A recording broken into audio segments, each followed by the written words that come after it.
Hello and welcome back to Suspended Fanimation. I'm your host, Dennis Betholkis, and it's time for Project Blue Book, Season 1, Episode 7, The Scoutmaster, which sounds like a porno, but it's not. It kind of starts off almost like a porno. Well, kind of, sort of, but it's not. So, thank you for joining me, those of you that are in the chat here. And before I start, spoiler alert, I am going to spoil the episode. So if you haven't seen it, go and see it. Come on back. This will be a video afterwards, and you can comment down below, and you can like, dislike, however you want to do that. Sorry, I got a little piece of metal, I think, in my hand, and I got to get rid of that at some point in time. I just didn't realize that until now. Going on the air. There we go. So we start off in Bowling Green, Ohio. It's kind of funny how everything takes place just right around where they're all at, you know? Hey, J-Rock. Hey, yeah, there we go. And there's a Boy Scout trip that's going on out there, Boy Scout Jamboree. They're out in the woods having a little, man time, if you will, and they start seeing a red light up in the hills. And the Scoutmaster goes and grabs his shotgun, says he's going to go up and see what's going on. And he sees a burned area, like this little small area that's been burned, and the trees are all taken down. And there's a bright light that starts coming out there, and you can hear him shooting, and he tells the boys to run. And the boys start running, and they see lights flying overhead through the trees and everything, and they take off. 4 hours later, they come back with the sheriff and Hynek, because Hynek lives nearby, who's been called in by the sheriff, and they go looking for the Scoutmaster. And they find the burned area and his hat and his camera. That's it. Nothing else. So, yeah. Kind of a weird thing. So Hynek calls Quinn, and Quinn tells him that he's out with Harding, and he's got a meeting with Harding, and that Hynek is on his own at this point. And this is kind of voiced over as Hynek is he's developing the film from the camera from the Scoutmaster. Excuse me.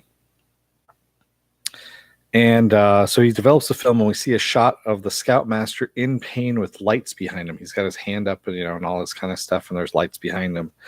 And Hynek's like, "What the hell is this?"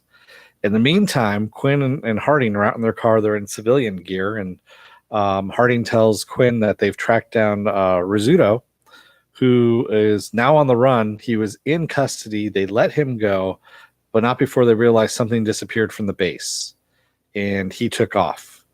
And they figured that he stole it. And Quinn says, "Well, what is it?"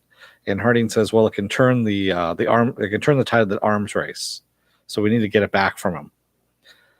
So Quinn goes over there, breaks in, knocks Rizzuto out, and then wakes him up, and cooks him some breakfast. And we see Rizzuto's got blood down his face and everything like this. And you see him, he's burned the bacon. He's got okay eggs, and he's left his gun sitting on the kitchen table between the salt and the pepper shaker.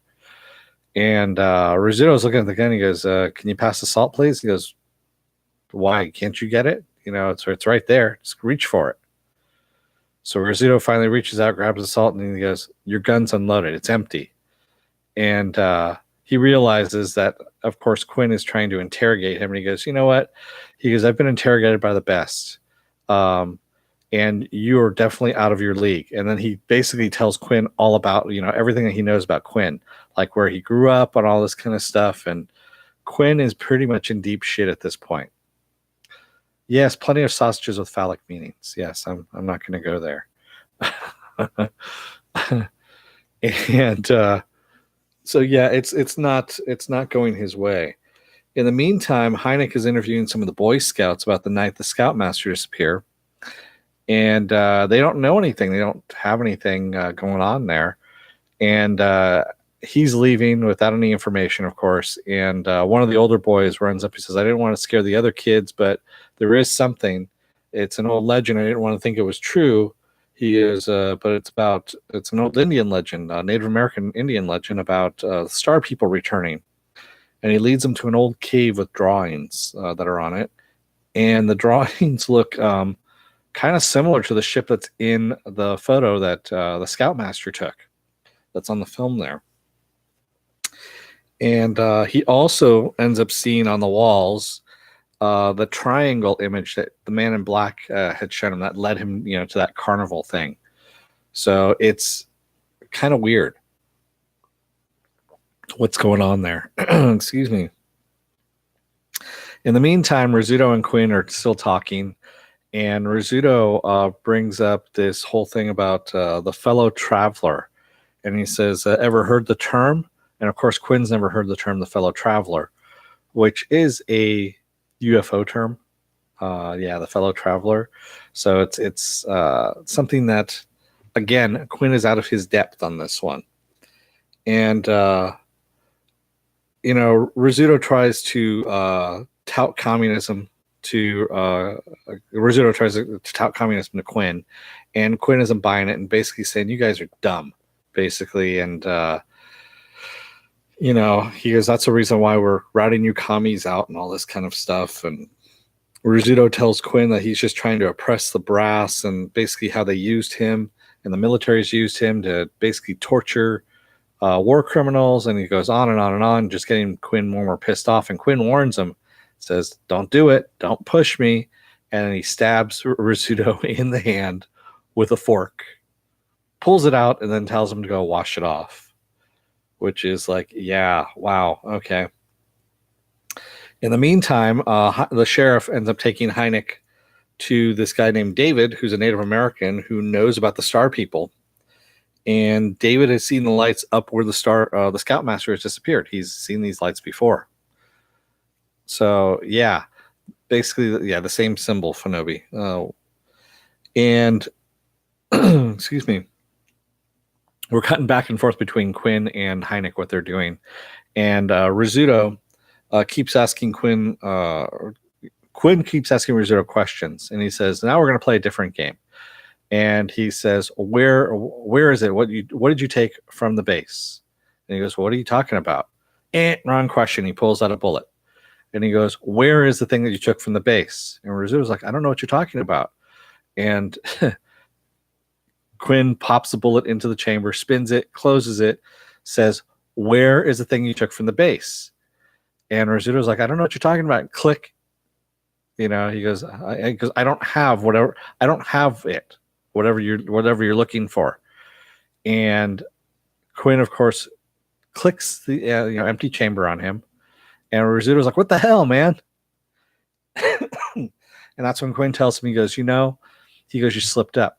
You said you don't have it, which means you gave it to somebody else. Now I want to know, we're going to play a different game. And he pulls out a second bullet, puts that in the chamber, and says, who has it? And as he pulls back the hammer, Rizzuto sees that the bullet is going into the chamber. And he gets up and starts screaming, he's going to shoot me, he's going to shoot me, he's going to shoot me. And Quinn knows at this point the room is bugged, that this has all just been for show. And he gets up angrily and leaves the apartment. Yeah. So Hynek, David, and the sheriff end up going back to the site, to the burn site where the Scoutmaster disappeared. And Hynek says, is there a swamp nearby? I smell something funny. And David's like, yeah, just over here, over the hill. So he goes over there, takes some water samples, and there's a town hall meeting. And Hynek is starting to explain to the town how swamp gas is probably the cause for all the lights spontaneously combusting, the old swamp gas routine. And the town is not buying it. They're actually pretty pissed off. And what happens? But the Scoutmaster ends up walking in dramatically. He's got burns on his, arms and face. And Emmett is his name. And he ends up going to the hospital. And over at the hospital, Hynek ends up questioning him about what's going on. And Emmett says that he shot at the ship. And he goes, it didn't leave. He says, then it opened up. The alien came out. And he shot at the alien and killed it. because it was playing mind games with him. He said it was playing games with his head. And he says, then there was a bright flash. He got knocked out and he woke up 48 hours later. So Hynek's like, so what do these lights look like? Do they look, and Emmett says what they looked like. And he goes, oh, and like the ones in your picture. And Emmett gets pissed off. He goes, you've had my picture all this time. You've been trying to tell me that this doesn't exist, that I was crazy. And he's pretty pissed off at this point. And then he tells Hynek, I killed the alien. He goes, I can take you to where the body is. And Hynek's like, okay, that's kind of weird. So Quinn ends up, Harding ends up going into where Rizzuto is, into the apartment. And we find out that Rizzuto and Harding are working together. And Harding is basically saying to Rizzuto that you screwed up. You didn't get him. You didn't get him to talk right and all this kind of stuff. And that's when Quinn is outside the door, hears all of this, bursts in and goes, where is it? Where's it at? Is it underneath the table? He flips the table. And Harding's like, what are you doing, soldier? Stand down.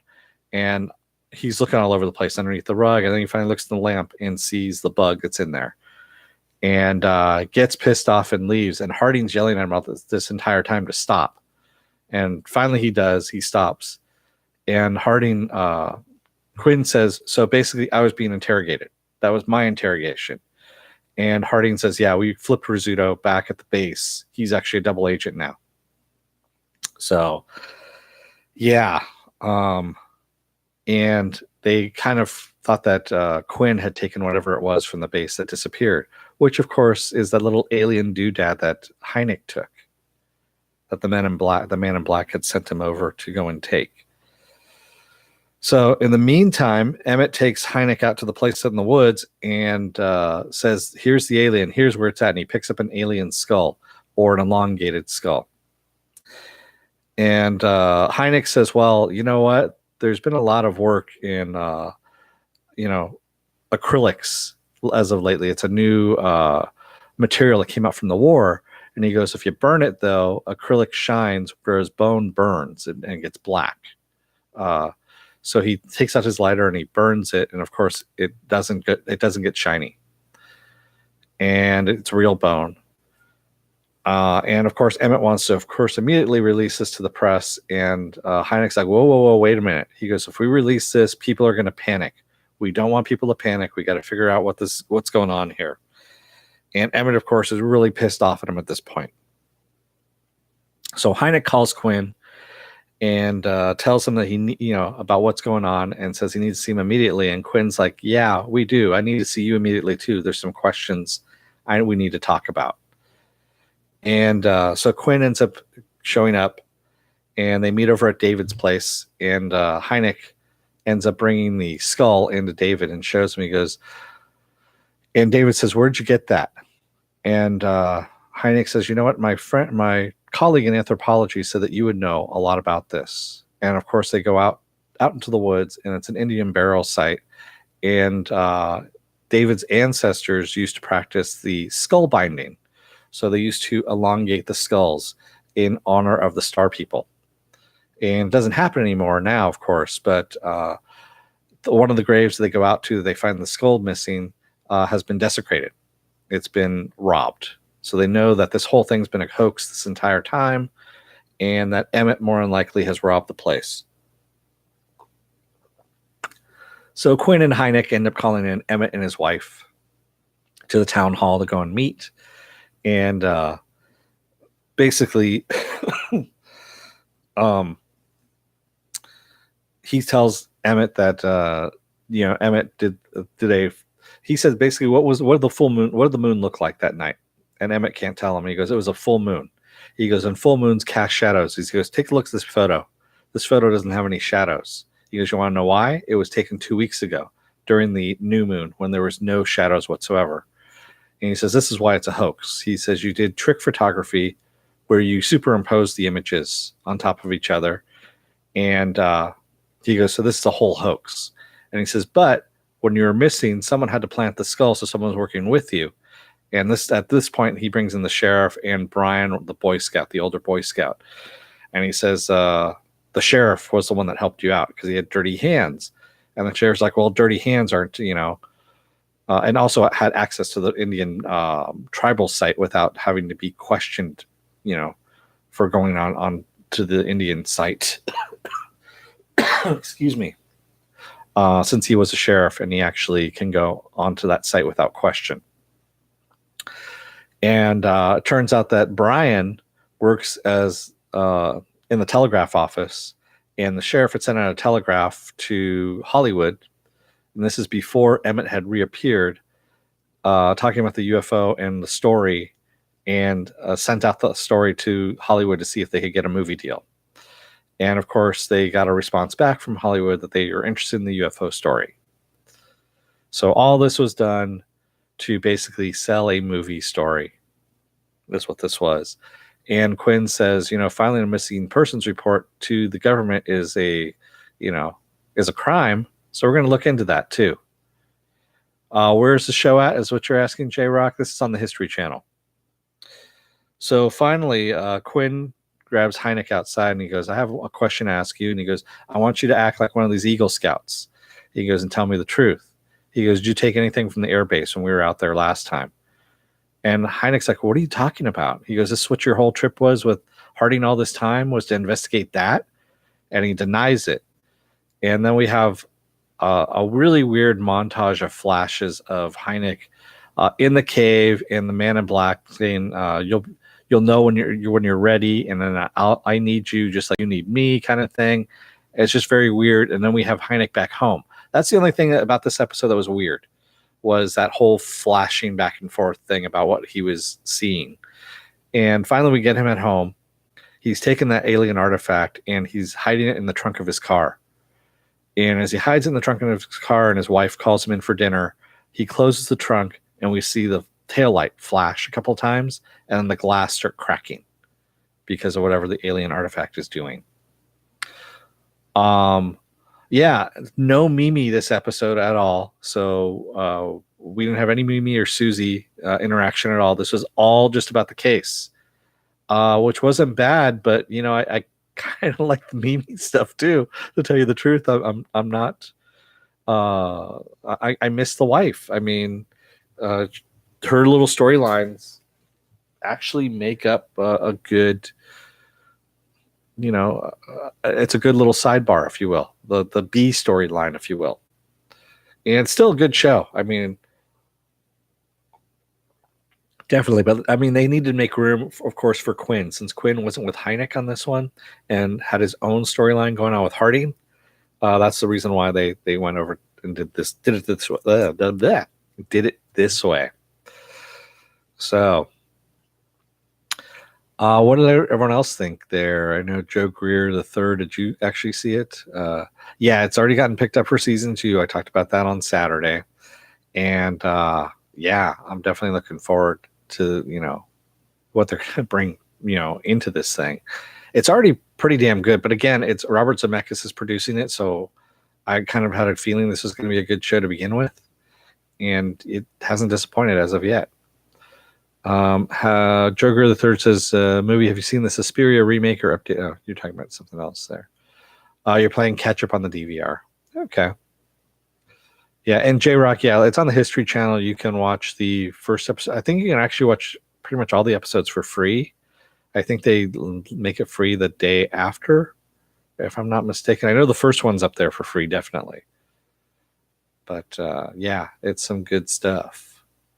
It's what the X-Files reboot should have been, or the remake, the revival, if you will, of the X-Files should have been.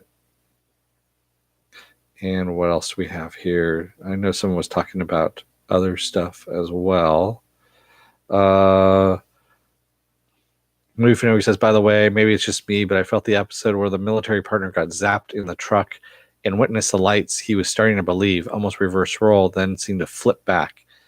Yeah, I don't know what's going on with Quinn right now, to tell you the truth. His loyalties have been tested, especially in this episode.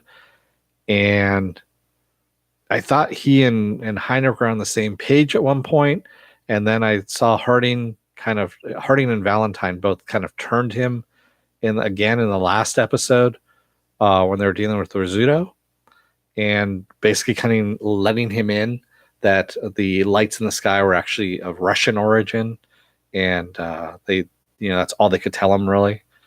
And then I think, Harding this episode, after he said, "Oh, we've absolved you," kind of thing, and whatever it was that disappeared from the base, and he says, "Now that we know that we can trust you, we can bring you into bigger and better things." So, yeah, it's very interesting how Quinn is going through this. But I mean, Hynek's evolving as well too. I mean, the whole thing with him immediately going to swamp gas. I started laughing because I knew what it was.